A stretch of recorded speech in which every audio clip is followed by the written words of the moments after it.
I am pulling out the scarf once again. It just felt appropriate this time. Again, I think it would be appropriate anytime I actually wanted to do it, but I'm getting off track. Goo Goo Dolls, let's review.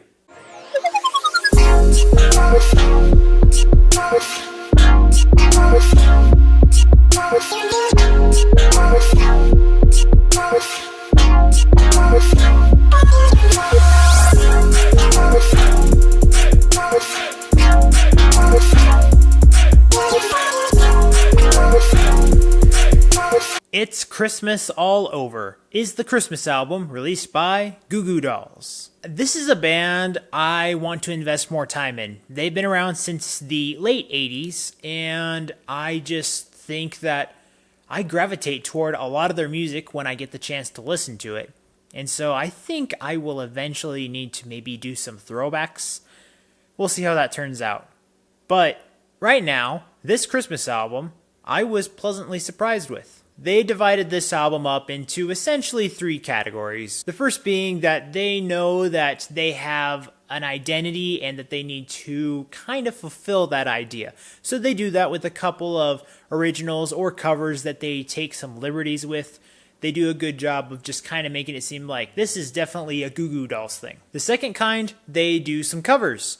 They actually don't do a lot. They only do a few. But again, they do kind of an approach that we expect from them, but also it kind of feels like it's met with the universal idealistic acceptance veil realm thing that we would like from a cover for any Christmas song. And then the third category, I'd say they're just having fun. And I'll get to a few of those. The first one that goes well with their style, I would say, is the song This Is Christmas.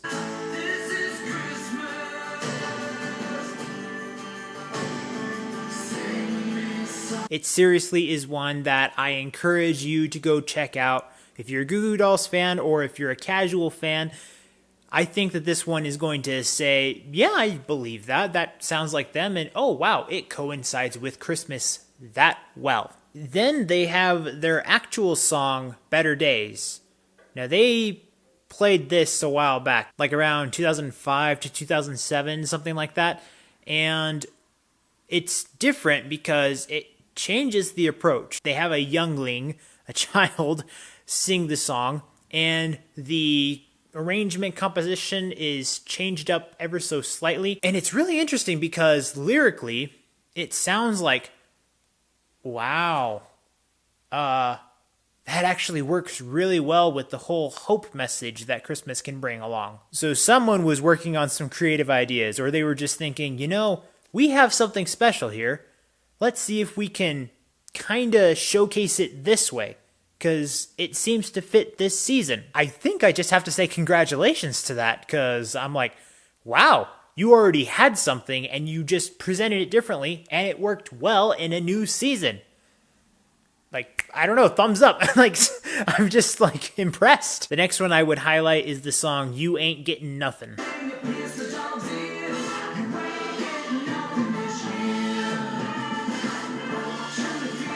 This one is just basically Christmas mischievous shenanigans. It's like a Grinchy kind of song, actually. Just kind of feels like, you know, not everything's going to go down perfect during the Christmas season, so make it a little fun.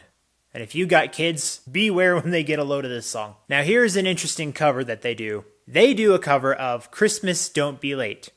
Yes, the Alvin and the Chipmunks song.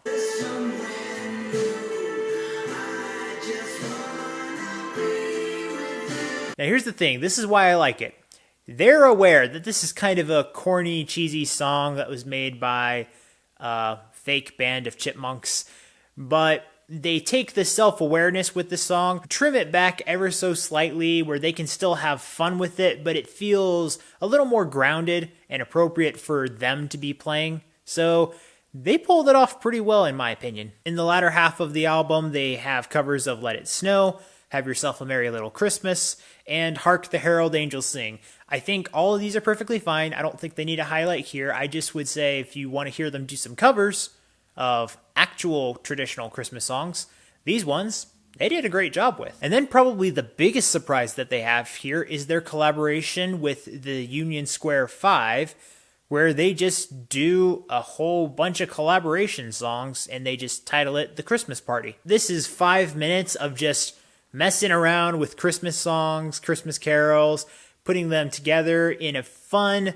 jam-packed compilation that they're just like jamming with. It combines It's the Most Wonderful Time of the Year, the Christmas song, Jingle Bells, Winter Wonderland, Frosty the Snowman, the Charlie Brown theme, Baby It's Cold Outside. Like, that's a pretty interesting combination of songs right there. And I'd say they did a really good job. They just like, oh man, if you just need something like a really quick summary cap of a bunch of songs all played together, I would recommend this. I think this was very inventive, and I had a blast having been let out of the album exactly like that. So, after having listened and reviewed this album, I'm going to give production an A, creativity an A, expression and lyrics an A, and how would I recommend this album? This album is going to get a yeah. It doesn't do anything tremendously over the top amazing or impressive, but it is good. They put in some work, and I think we could all share this at a party with family or whomever. I think it works out really good. As always, guys, thank you so much for watching. Be sure to follow me in my social media links down in the description below, and be sure to leave a like for the video as well as a comment if you want to engage with me. And remember, if you want to discover, promote, and review the best in entertainment, be sure to subscribe to this channel so you can get that yes in your life. See you next time.